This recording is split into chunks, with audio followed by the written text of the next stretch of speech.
Alright, welcome July. The Handmaid's Tale by Margaret Atwood. This recorded book amuses me because you gotta know it's from Canada. It's the most important thing it has to tell you about this book. Canada. Okay, it was okay. Basically I was just looking for something to listen to at the library and saw this and thought, well, I'm curious about it. I haven't watched the show, so I might as well read the book. And it was interesting. I think the thing is that it's just dystopias, man. Dystopias are a lot. And there were elements of it that were interesting in that it's a dystopia that's obviously supposed to spring from a lot of really creepy fundamentalist Christianity in America of a very specific strain that annoys us all so much. And there's elements of that.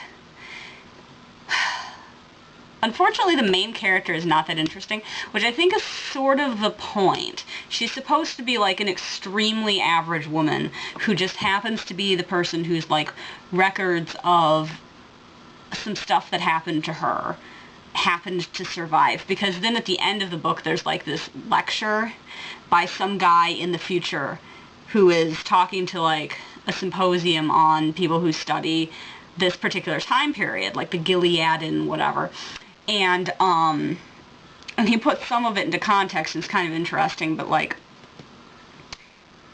but yeah, so the point is that she's supposed to be very average, but, obviously I'm sitting there I get it, but I wish this book was about Moira, because I really liked Moira. And, weirdly, this book was actually, okay, it was, more and less messed up than I thought it was gonna be. Which, I don't know how to explain that. I guess I just thought it was gonna be more messed up in some ways that it wasn't really. It's a very explicit book, which I don't know why I was expecting it to be, but whatever. It took me half the thing before I figured out where the handmaids' names come from. And yeah, because I'm a genius. But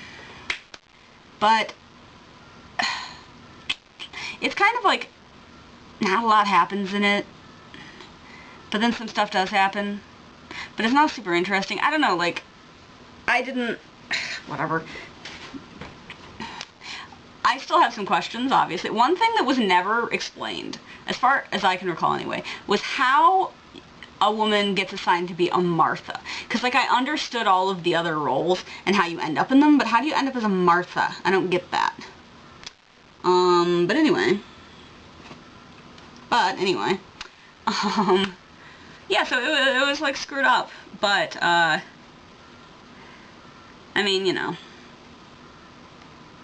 it's not dystopia is really my favorite genre, but, I've read a few of them. I enjoyed 1984, pretty much.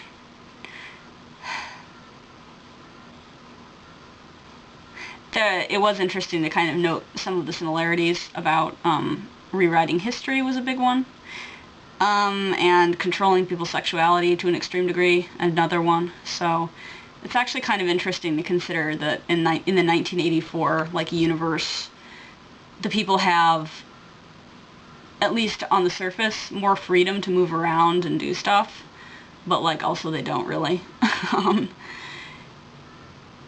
Yeah, so yeah, it's a book, and I read it. And, I am glad that I read it. I honestly, don't know if I'm gonna watch the show. Because before I read this, I thought that I would, but now I'm I'm not sure if I'm interested enough in the concept to actually want to watch a TV show about it. And I understand that the show expands on the idea, and, the first season is basically what happens in the book, and then after that, they have to kind of make stuff up, but I don't know, I just don't find it that interesting. And I also feel in a TV show, especially one that's going to go on for longer, isn't just a single miniseries.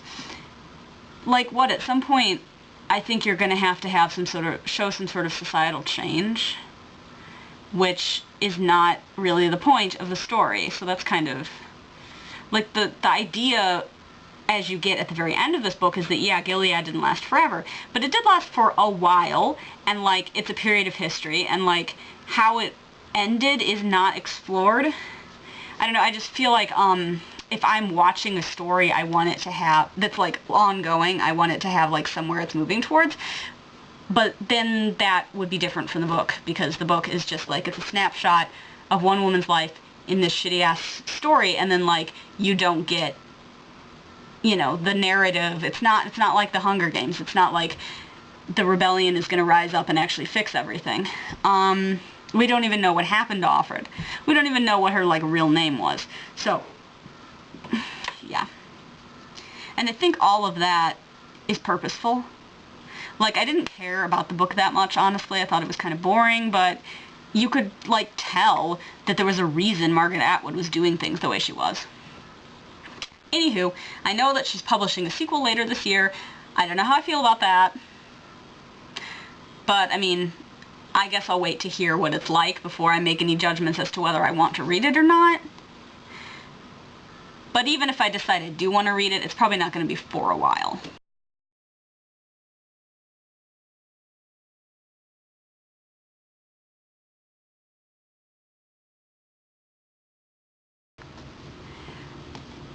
Her Smoke Rose Up Forever by James Tiptree Jr. is a book of short stories by James Tiptree Jr., aka Alice Sheldon, about whom I read some sort of essay on some website, I don't know, but they were like, hey, you should check her out, lady sci-fi author, and I was like, okay. So, yeah.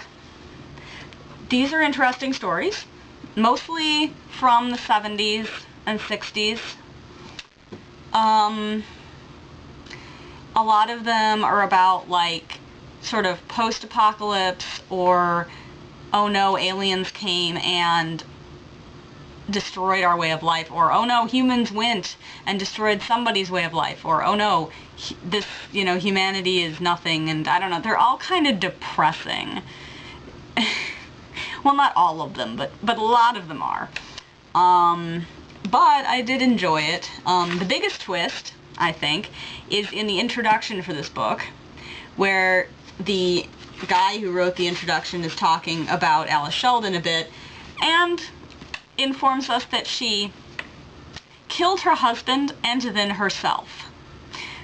So, I'm just throwing that one out there. I think this is the first time I've read a book by an actual murderer, although obviously when she wrote these stories she hadn't done that yet. So that's kind of intense. Personal favorite, let's see, the Screwfly Solution was super fucked up and I was here for it. A Momentary Taste of Being actually ended up being really interesting. Love is the Plan is Death was very strange and I liked it. And I liked the choice to finish it on And So On and So On, because it had a really good ending line, and it actually was like a story that ended on a bit of a hopeful note, unlike a lot of these. It's a pretty long book. It took me a while to read it, partially because it's 500 pages, but also because, like, I just kind of feel like reading that many stories by one person, especially when they just have themes that a lot of the stories keep going back to, can be kind of tiring after a while. And, I mean, I mentioned some of the themes. The stories are often pretty dark. There's a lot of, like, weird sex stuff, of the, like, generally bad, negative variety, which I don't hate, but it can get to be a bit much. Also, this is just a small aside, but Alice Sheldon was born in Chicago, and like 5 of the stories in here mention Chicago. And it's interesting because most of them are set in the future, but not all of them. But I just thought that was fun. I was like, oh, Chicago again. Like, somebody wanted to mention a city and decided that was the one to go for. The one that is really actually set in Chicago was actually another favorite one of mine, I should have said. your faces, oh my sisters, your faces filled of light, which is really an interesting one, about this woman who, it seems like she's in the future and she's traveling across country to deliver mail, and she says she's walking to Des Moines and she's currently in Chicago, and like it's this sort of post-apocalypse and like practically everybody is gone and the cities are just sort of empty, and falling apart, but then you realize that actually it's just entirely a delusion, and she's really just like walking through normal Chicago in whatever time the story's set. I don't know, the modern day, I guess. And like, it's just interesting to see how she'll interact with people and then like the way that they'll react to that, because, you know, they're living in reality. Another thing that she does in a bunch of these is just have like, all of the men are dead now, or all of the women are dead now. What's interesting is the men die through some sort of natural causes, or in the case of the one I just mentioned, all of the men are gone, but like, it's a delusion. They're not, you know, it's just in her head. But like, the one where all the women die, they were all murdered by the men. So it's like, okay. So that's interesting. Yeah, I don't know, I liked it. I think this is kind of a collection of the major things that she wrote. I don't think she wrote any books. Two of these won the Hugo, and two of them won the Nebula. So that's pretty cool.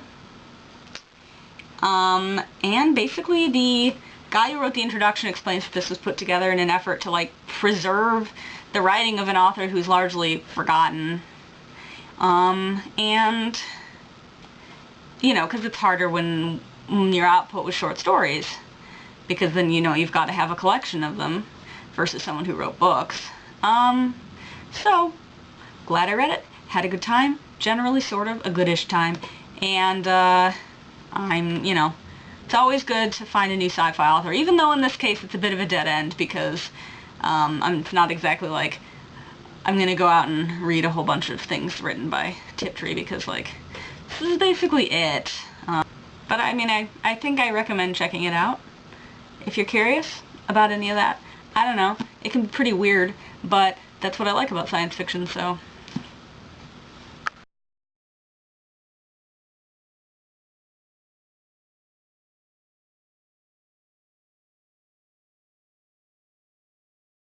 Hello.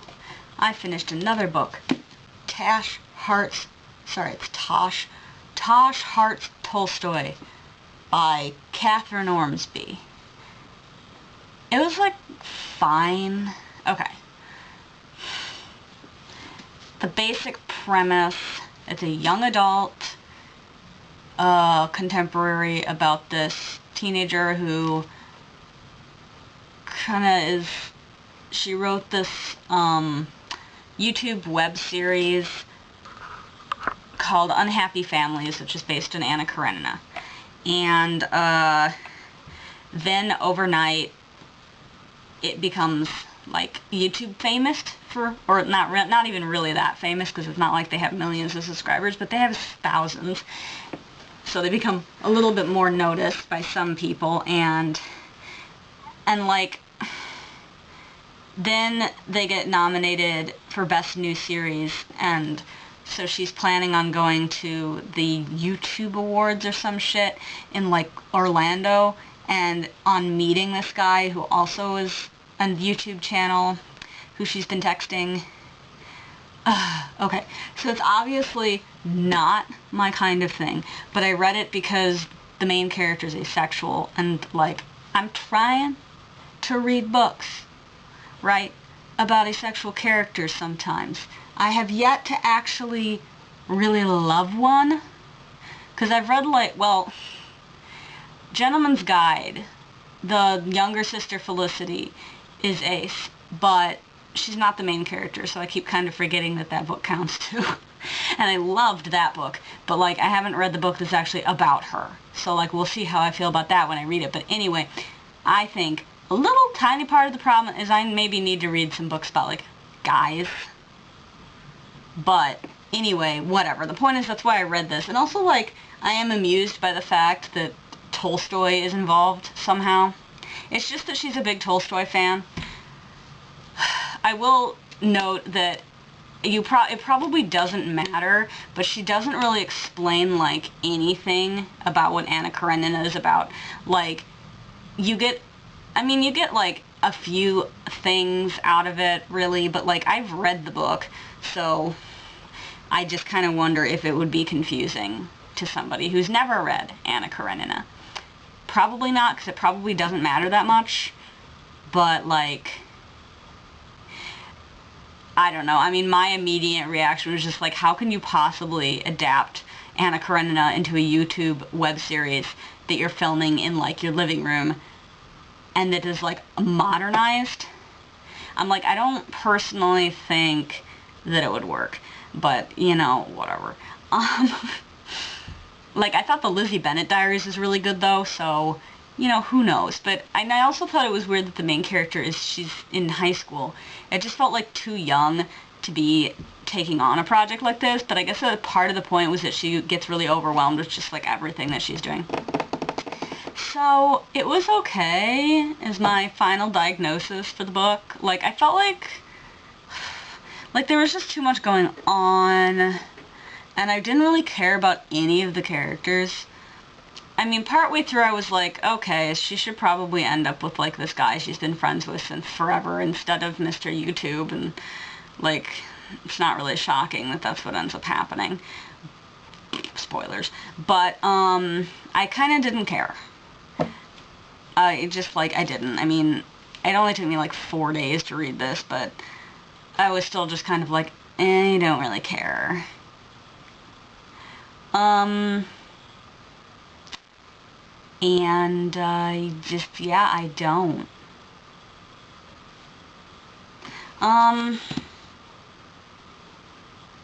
I don't know. I don't know. It was okay, like I said.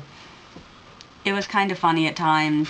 There was just, like, when I say I feel like there's too much going on, all of it was, like, really trivial, but it was, like, you know, obviously because it's just, like, a YA contemporary, but, I'm being very dismissive, I know, but whatever.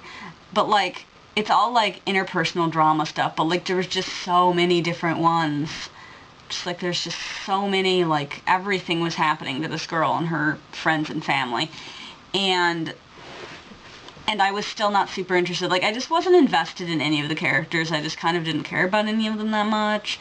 I wasn't like, oh no, this bad thing, or oh yay, this good thing. I was just like, whatever. Like, I didn't care. And, like, a lot of it just kind of, I don't know.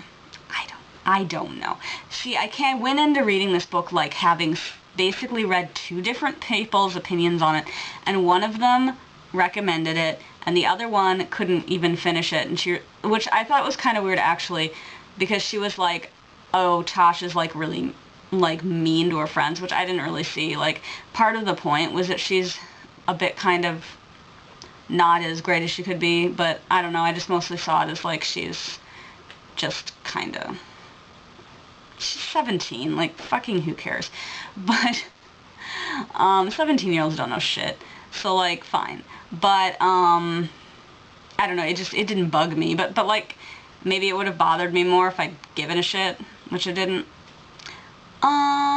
But, that said, I'm not saying it's, like, a bad book, necessarily, just that I didn't really care about it, because that is kind of how I am with a lot of contemporary stuff, especially with YA contemporary, doubly so. I don't know, I just occasionally will read one, because it's like, I don't know why, but I will. Yeah, I don't know, it's weird, like, I watch, I don't know, it doesn't matter, okay,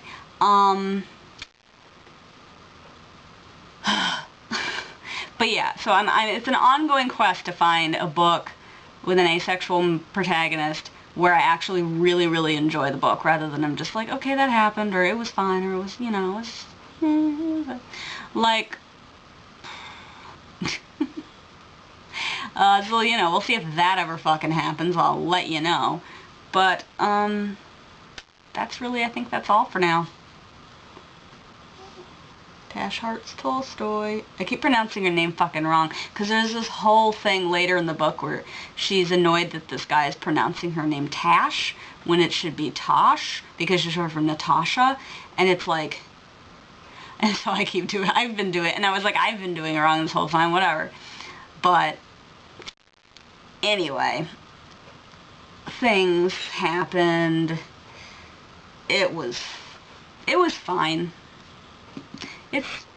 I don't know, man, like, I was gonna say, oh, it's fairly lighthearted, but, like, a whole bunch of heavy stuff happens, like, her friend's dad has cancer, and there's just, like, all of this stuff happening, and, like, I don't even know. It still felt really like it didn't matter that much, but maybe that's just me. So, better luck next time, I guess.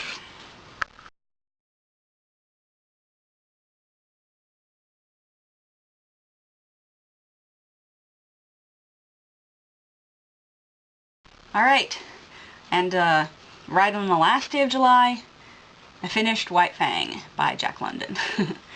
So this is classic. I'm not sure if it's considered aimed towards youth or what. I mean, because I could see that, but I don't really know. But it's about a wolf who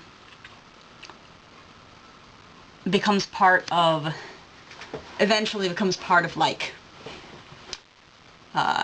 human, what the fuck am I trying to say? Part of a human family, like, he becomes essentially a dog. But, like,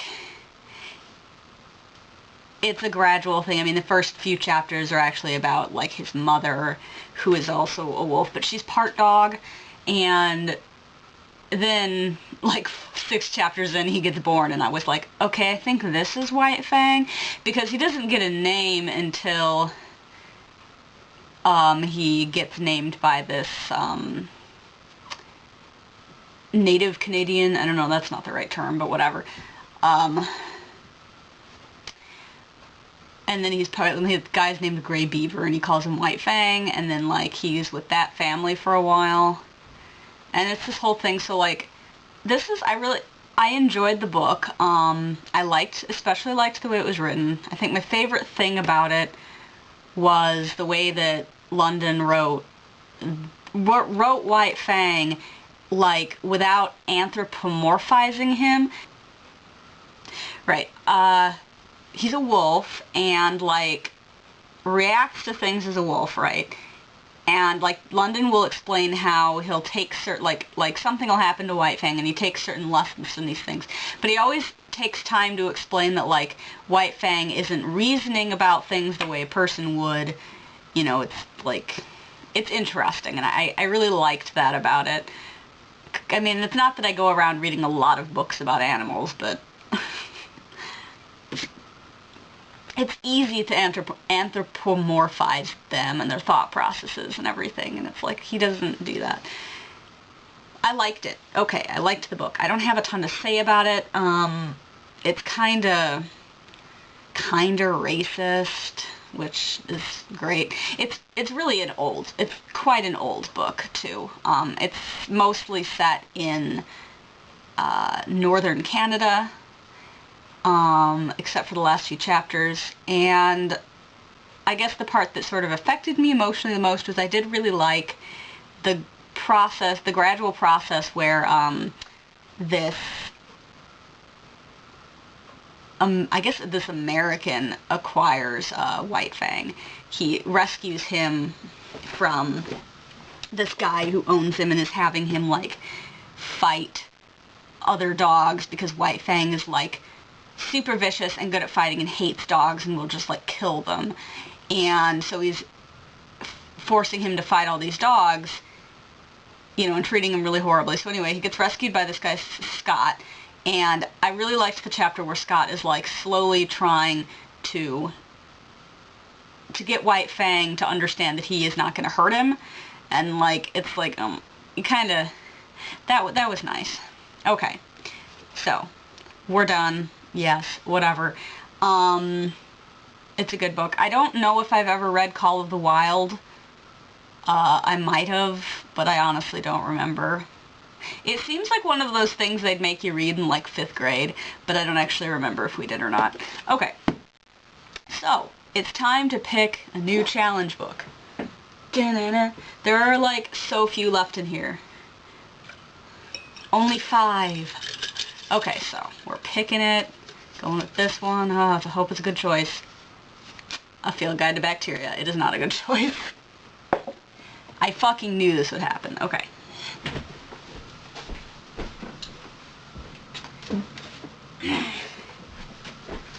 So here's the thing. I don't know why I included this book. I'm not even entirely sure this is a book a person sits down to just read cover to cover. Like, it seems almost like something you would reference, but I mean, it could be interesting. I bought it at Half Price Books a few years ago because I was like, I want to buy a book about science, and what do they have on microbiology? And the answer is usually very little. But, oh, that's interesting. The woman who wrote it is a professor of biology at Wheaton College, which is really only interesting if you're interested in things that are like near where you live. Wheaton. I've been there. Alright. For several years we went to the Salvation Army, like, Thanksgiving concert that they had at Wheaton College with my grandparents. So I've been to Wheaton College a bunch of times. Anyway, that doesn't matter. But this was published by Cornell. I don't get it. Why was this published by Cornell University? Okay, you know what? Nobody cares. It doesn't matter. So this should be interesting. It's got pictures. I'm pretty excited about that. And I am actually a fan of bacteria, and maybe this will, teach me some stuff that I don't really know. Like, honestly, there's a lot I don't know about bacteria, not just because there's so much to know, but just because, like, I feel like I at least never really got a good, like, basic introduction. They kind of throw you right into talking about the scientific angle and how you, like, I don't know. But the thing is that it's like, okay, can we just go over some like really simple, like, what are the different kinds of bacteria and where do you find them? Like, I mean, I've figured some of this stuff out, but this should be interesting. It's got a lot of interesting looking, like, sections here in the contents. So, you know what, maybe this won't be so bad. I'm kind of imagining it's going to take me forever to read, but, like, I'm going on a 2-week vacation this month with my parents, and I guess I'll bring this along. It'll make me look like I'm actually learning something. Anyway, so there we have it. It finally came up. And, it's about time I fucking read it.